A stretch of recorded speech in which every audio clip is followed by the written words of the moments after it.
Hello प्यारे बच्चों।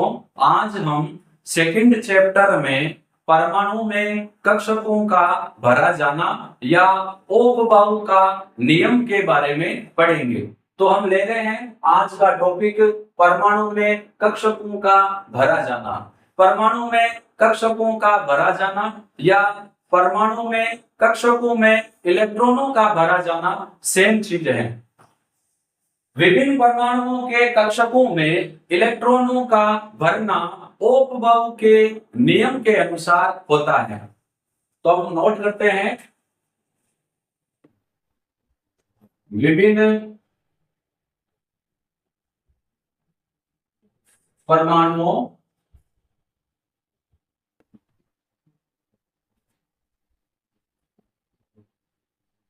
के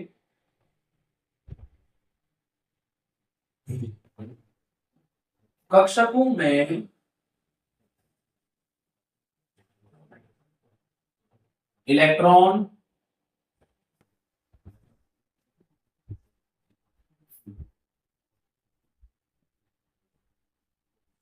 ओहम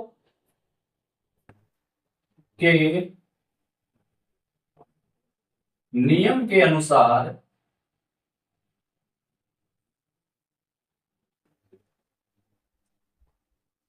भरे जाते हैं।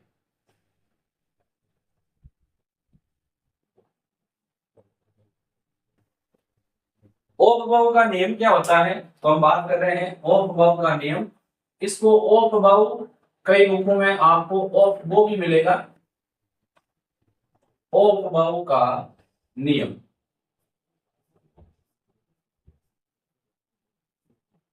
ये क्या होता है इसकी बात करते हैं। देखो, ओहम एक जर्मन शब्द है जिसका मतलब होता है निर्माण करना। ओहम के नियम के अनुसार परमाणु में इलेक्ट्रॉन ऊर्जा के बढ़ते क्रम में भरे जाते हैं। अर्थात पहले उस कक्षक में इलेक्ट्रॉन भरे जाएंगे, उस उपकोष में उस उपकोष में इलेक्ट्रॉन भरे जाएंगे जिसकी ऊर्जा कम हो, और बाद में उस उपकोष में इलेक्ट्रॉन भरे जाएंगे जिसकी ऊर्जा अधिक हो। तो सबसे पहले हम बात करते हैं ओहम क्या है। ओहम एक जर्मन शब्द है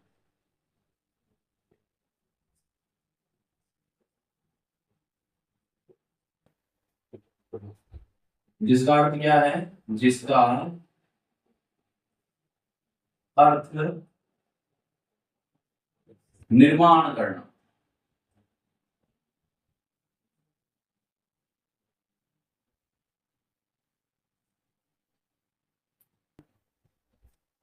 अब ओहम का नियम क्या कहता है? देखो, इस नियम के अनुसार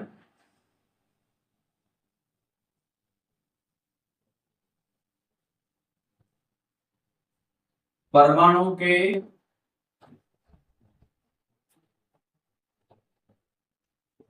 विभिन्न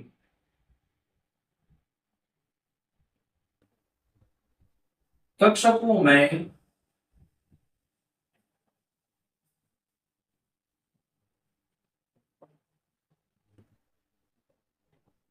इलेक्ट्रॉन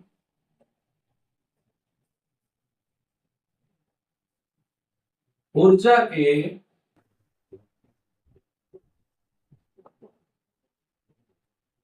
बढ़ते क्रम में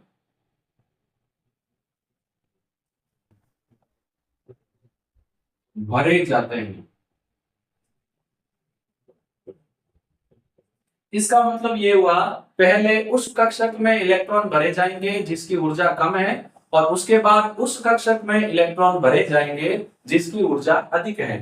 ओहम के नियम में कुल 3 नियम है। पहला है N+L का नियम, दूसरा हुंड की अधिकतम बहुलता का नियम, तीसरा पाउली का अपवर्जन नियम। तो इसमें 3 नियम शामिल है।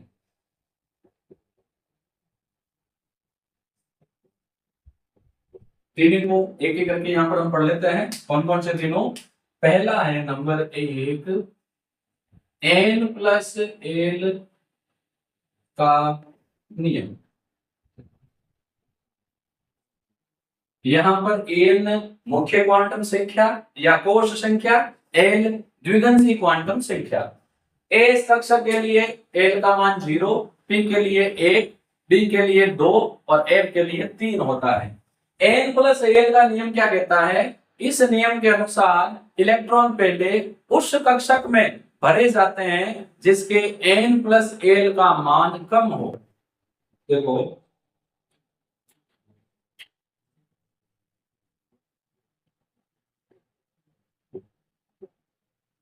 इस नियम के अनुसार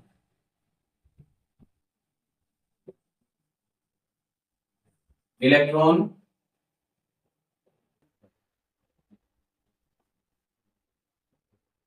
पहले उस कक्ष की जगह हम उपकोष कर लेते हैं, बेटे देगा उपकोष में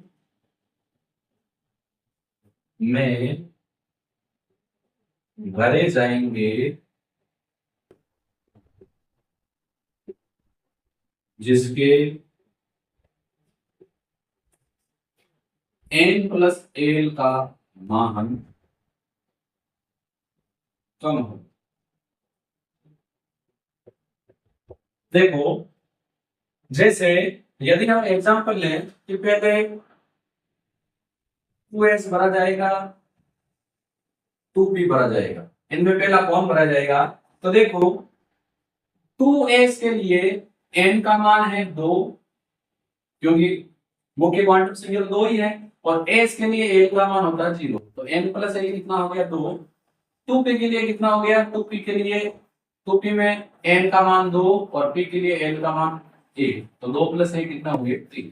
तो पहले 2s भरा जाएगा और उसके बाद कौन भरा जाएगा? 2p।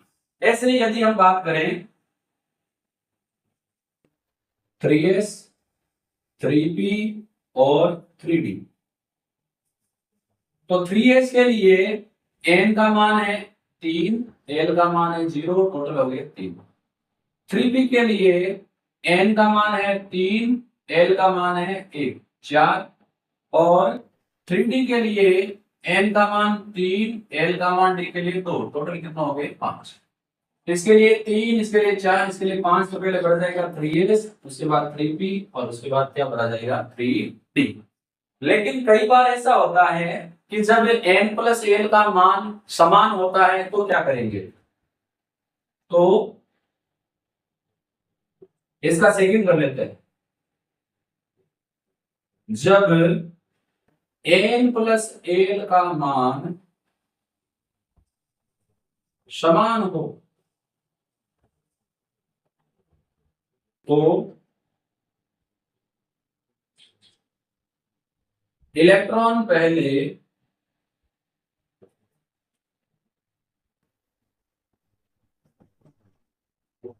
उस कक्षक में या उपकोष में लेते हैं, क्योंकि उपकोष ही होते हैं, उपकोष में कक्षक होते हैं। उस उपकोष में भरे जाएंगे जिसके n का मान कम। कई बार ऐसा होता है कि जब n प्लस l का मान समान हो जाए तो पहले इलेक्ट्रॉन उस उपकोष में भरे जाएंगे जिसके n का मान कम हो। तो देखो जैसे मैं बात करता हूं 5s 4f, या इसको कैसे कर लेते हैं? 5s हो गया तो 4d कर लेते हैं, नहीं 4p कर लेते हैं, 4p। अब देखो 5s में n कितना है? 5, l कितना है? 0, टोटल कितना हो गया? 5। 4p में n है 4 और p के लिए l होता है 1, 4 प्लस 1 कितना हो गया? 5। तो दोनों के n प्लस l का मान बराबर है, तो पहले कौन भरा जाएगा? जिसके n का मान कम हो। तो पहले 4p भरा जाएगा और उसके बाद कौन भरा जाएगा? 5s। और ले लेते हैं थोड़े से एग्जांपल, जैसे 4D, 4D कर लेते हैं, 4F कर लेते हैं, 4F, 5D और 6S। अब देखो 4F के लिए एन 4, एफ के लिए एन कितनी होती है 3, तो 4 और 3 कितना हो गए 7। 5D के लिए एन 5, डी के लिए एल 2, 5 और 2 कितना हो गए 7। 6S के लिए चलो इसको 6 की जगह 7S कर लो, 7S कर लो। तो 7S के लिए या 7S ना करके इसको कितना कर लो 6P कर लो, बेटर रहेगा। तो 6P के लिए N 6 और P के लिए L होता है 1, तो कितना हो गई 7। तो यहाँ पर 4F 5D 6P तीनों के लिए N प्लस L का मान बराबर है, तो यहाँ पर सेकंड रूल लगेगा, पहले वो भरा जाएगा जिसके N का मान कम हो।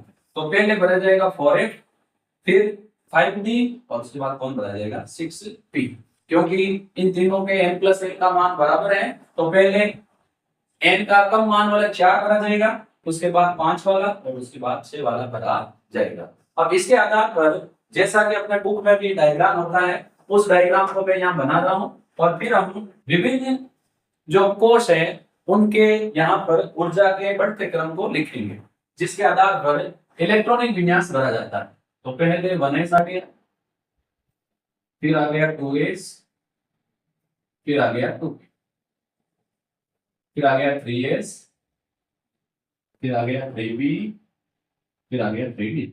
हमें पता है p स्टार्ट होता है 2 से, d स्टार्ट होता है 3 से और f स्टार्ट होता है 4 से। 4s, 4p, 4d और 4f। ऐसे ही 5s, 5p, 5d और 5f। 6s, 6p और 6d, 7s, 7। यहां तक अपने काम समझ ठीक है, ठीक है।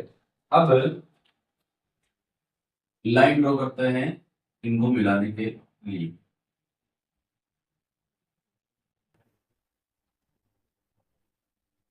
शुरू में आपको ये चित्र बनाना भी आना चाहिए, क्योंकि आप 11वीं क्लास में पढ़ रहे हो और आपको इलेक्ट्रॉनिक विन्यास पढ़ने के लिए इस डायग्राम की आवश्यकता पड़ेगी। ये डायग्राम सही से बनाना आना भी चाहिए। कुछ नहीं करना है, सीधे सीधे लिखते जाना है और लाइनें सीधी रखनी है, ये ध्यान रखना है जैसे मैंने सीधी रखी है, ताकि किसी भी प्रकार की गलती का कोई चांस नहीं रहे।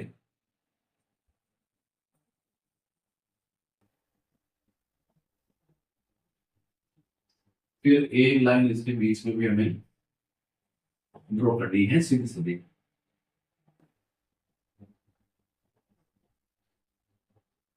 स्मार्ट बोर्ड के भी अपने फायदे हैं, लाइन टच करके खींचो सीधी खींची जाएगी। तो देखो पहले भरा जाएगा 1s, उसके बाद 2s, उसके बाद 2p, फिर 3s, 3s के बाद ऐसे चलना अपने को कंटिन्यू, 3s के बाद 3p, फिर 4s, 4s के बाद फिर आगे चलो, फिर 4s के बाद आएगा 3d, 3d के बाद 4p, 4p के बाद 5s, 5s के बाद हमें आगे बढ़ते चलो 4d, 5p, 6s, उसके बाद 4f, 5d, 6p, 7s और 7s के बाद 5f, 6d, 7।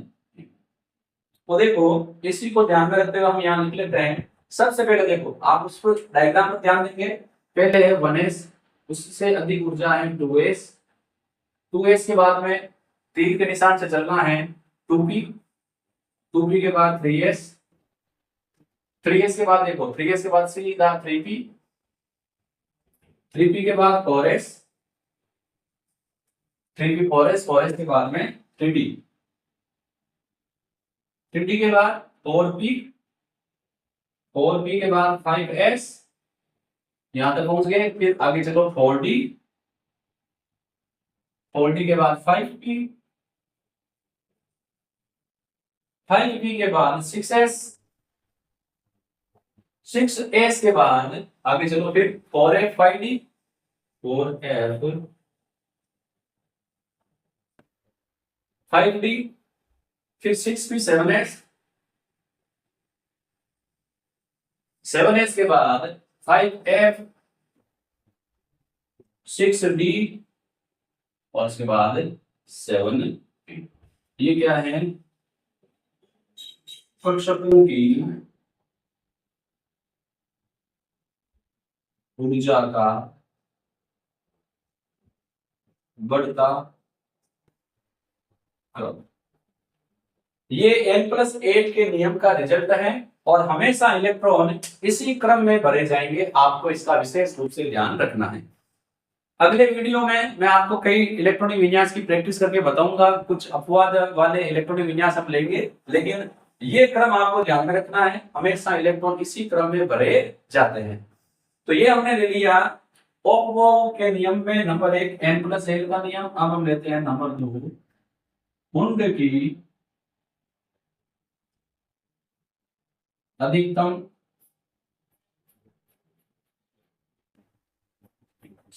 बहुलता का नियम।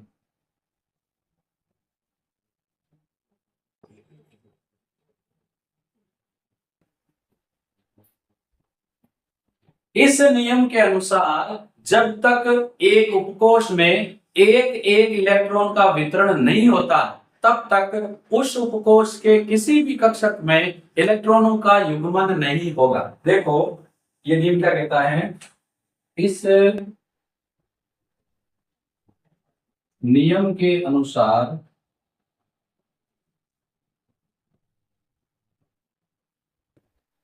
जब तक एक उपकोष में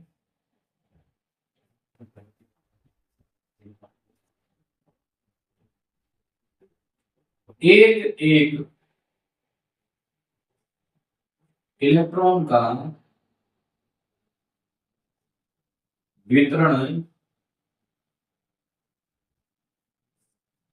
नहीं होता है, तब तक उस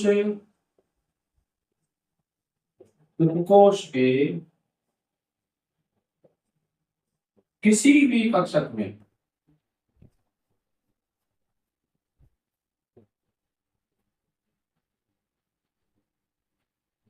इलेक्ट्रॉन का, ये माइनस का मतलब है इलेक्ट्रॉन का युग्मन नहीं होगा।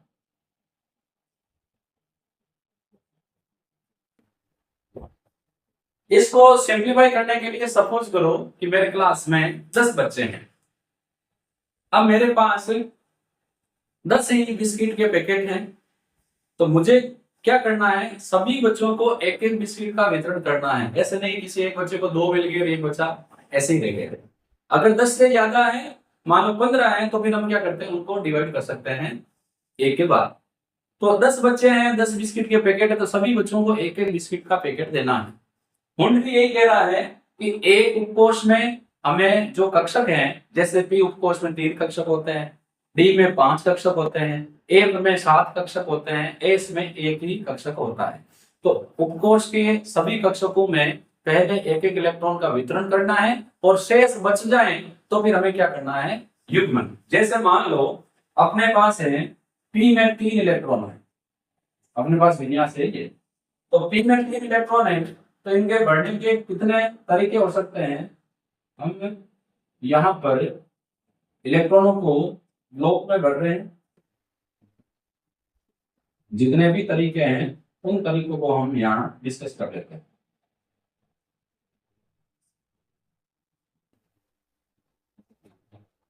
ब्लॉक में इलेक्ट्रॉनों को जैसे अपर डायरेक्शन है तो ऐसे बढ़ सकते हैं, डाउन डायरेक्शन यानी क्लॉकवाइज ऊपर की तरफ तीर, एंटी क्लॉकवाइज है तो नीचे की तरफ तीर। एक तो ये तरीका है, एक ऐसे ऊपर की तरफ, और ये क्या है? नीचे की तरफ। तो दोनों तरीके से हम इलेक्ट्रॉन को रिप्रेजेंट कर सकते हैं। तो P3 में पहले मैंने क्या किया? 2 भर दिए इसमें, 1 भर दिया इसमें, या फिर मैंने क्या किया? 1 को भर दिया इसमें और 2 भर दिए इसमें, या मैंने 1 इसमें भर दिया और 2 भर दिए। और बेटर तरीका क्या था कि मैंने सभी में एक एक इलेक्ट्रॉन भर दिए। ये तरीका गलत है, ये तरीका गलत है, ये तरीका गलत है, ये तरीका सही है। पहले हमें पी के जो 3 कक्षक हैं इनमें एक एक इलेक्ट्रॉनों का वितरण करना है। जब पी 4 आ जाए तो हमें यहाँ एक रख देना, 5 आते एक और यहाँ 6 आते एक और यहाँ। तो पहले एक एक इलेक्ट्रॉन का वितरण करना है, शेष बच जाए तो फिर हमें क्या करना है, युग्मन। थोड़ा बहुत तेज कर लेते हैं।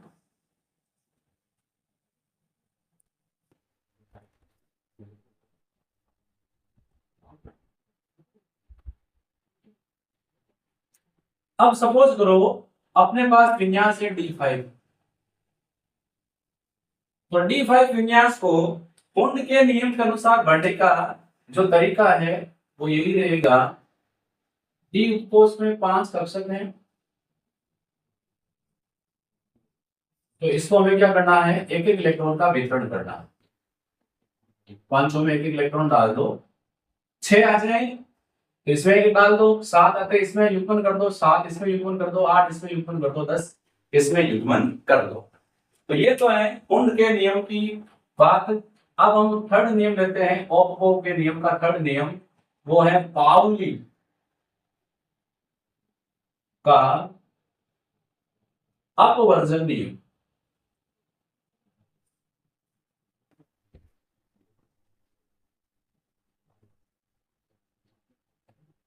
n प्लस एल का नियम विभिन्न प्रकार के उपकोषों की बात करता है। कुंड की अधिकतम बहुलता का नियम एक उपकोष के कक्षकों की बात करता है। तो ये पावली महाराज जो है, जब पावली का नाम लेते बच्चे हंसने लग जाते हैं। पावली एक ही कक्षक की बात करता है। पावली के नियम के अनुसार एक कक्षक में अधिकतम 2 इलेक्ट्रॉन भरे जा सकते हैं, लेकिन उन दोनों इलेक्ट्रॉनों की चारों क्वांटम संख्याओं का मान समान नहीं हो सकता।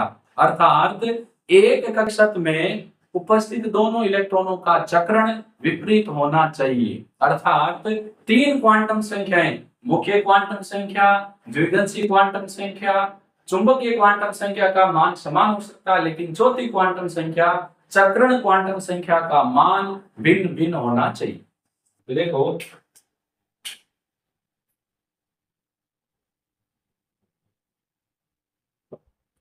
इस नियम के अनुसार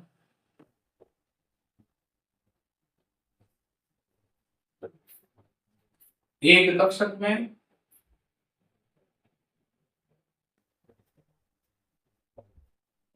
अधिकतम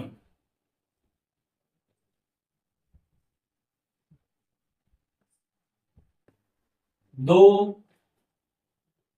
इलेक्ट्रॉन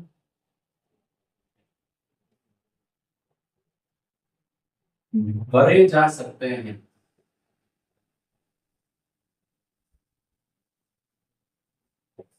लेकिन दोनों इलेक्ट्रॉनों की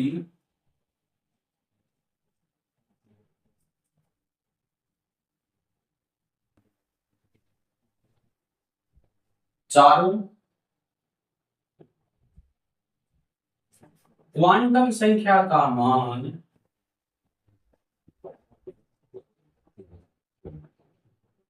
संख्याओं में कर लेते हैं, का मान समान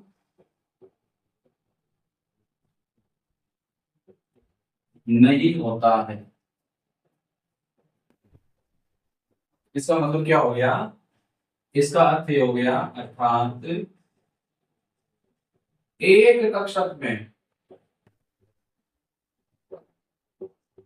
उपस्थित दोनों इलेक्ट्रॉन की या दोनों इलेक्ट्रॉन का चक्रण, जिसको हम चक्रण क्वांटम संख्या कहते हैं, विपरीत होना चाहिए।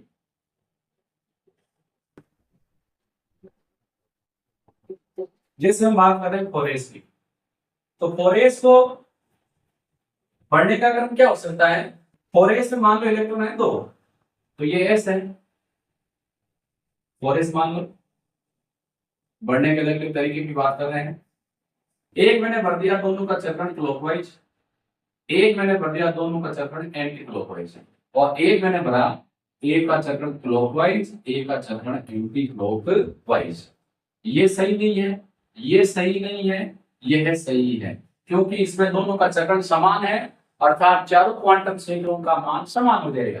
तो यहां पर देखो, इन इलेक्ट्रॉनों की बात करें तो n का मान कितना है 4, l का मान s के लिए कितना होता है 0, m का मान भी कितना होगा 0 ही होगा, m का मान भी 0, लेकिन s का मान क्या होगा, पहले इलेक्ट्रॉन के लिए होगा प्लस हाफ, दूसरे इलेक्ट्रॉन के लिए भी m का मान 4 होगा, क्योंकि 4s में ही है। l का मान s है तो 0 है, m का मान भी 0 होगा, s के लिए m का मान 0 होता है, और जो चक्रण क्वांटम संख्या है उसका मान क्या होगा माइनस हाफ। तो पाउली का नियम यही कहता है कि एक कक्षक में अधिकतम 2 इलेक्ट्रॉन भरे जा सकते हैं, लेकिन दोनों का चक्रण विपरीत होना चाहिए। अगर चक्रण समान होगा, जैसे यहाँ की बात करें, अगर इसका भी प्लस हाफ होगा तो इसका भी प्लस हाफ होगा, अर्थात दोनों इलेक्ट्रॉनों की चारों क्वांटम संख्याओं का मान समान हो जाएगा, जो संभव नहीं होता है। तो यहाँ पर अपने परमाणु में कक्षकों का भरा जाना या ओक-बाउ का नियम कंप्लीट होता है। इसमें 3 नियम हैं। सबसे पहला है कि विभिन्न परमाणुओं के कक्षकों में इलेक्ट्रॉन ओक-बाउ के नियम के अनुसार भरे जाते हैं। ओक-बाउ के नियम के अनुसार परमाणु के कक्षकों में इलेक्ट्रॉन ऊर्जा के बढ़ते क्रम में भरे जाते हैं। इसमें 3 नियम है। पहला n+l का नियम, इलेक्ट्रॉन पहले उस उपकोष में भरे जाएंगे जिसके n+l का मान कम हो। यदि n+l का मान बराबर हो तो इलेक्ट्रॉन पहले उस उपकोष में भरे जाएंगे जिसके n का मान कम हो। दूसरा, हुंड की अधिकतम बहुलता का नियम। इस नियम के अनुसार एक उपकोष के सभी कक्षकों में जब तक एक एक इलेक्ट्रॉन का वितरण नहीं होता तब तक उस उपकोष के किसी भी कक्षक में इलेक्ट्रॉनों का युग्मन नहीं होगा। तीसरा हमने लिया पाउली का अपवर्जन नियम। इस नियम के अनुसार एक कक्षक में अधिकतम 2 इलेक्ट्रॉन हो सकते हैं, लेकिन उन 2 इलेक्ट्रॉनों की चारों क्वांटम संख्याओं का मान समान नहीं हो सकता, अर्थात एक कक्षक में भरे गए दोनों इलेक्ट्रॉनों का चक्रण विपरीत होना चाहिए। तो यहाँ पर अपने ओक-बाउ का नियम या परमाणु में कक्षकों का भरा जाना कंप्लीट होता है। अगले वीडियो में हम अलग से इलेक्ट्रॉनिक विन्यास और अर्धपूरित व पूर्ण पूरित कक्षकों का स्थायित्व के बारे में पढ़ेंगे, और अगले वीडियो के साथ अपने चैप्टर नंबर 2 परमाणु की संरचना समाप्त हो जाएगा। तो हम फिर मिलेंगे अगले वीडियो में। धन्यवाद।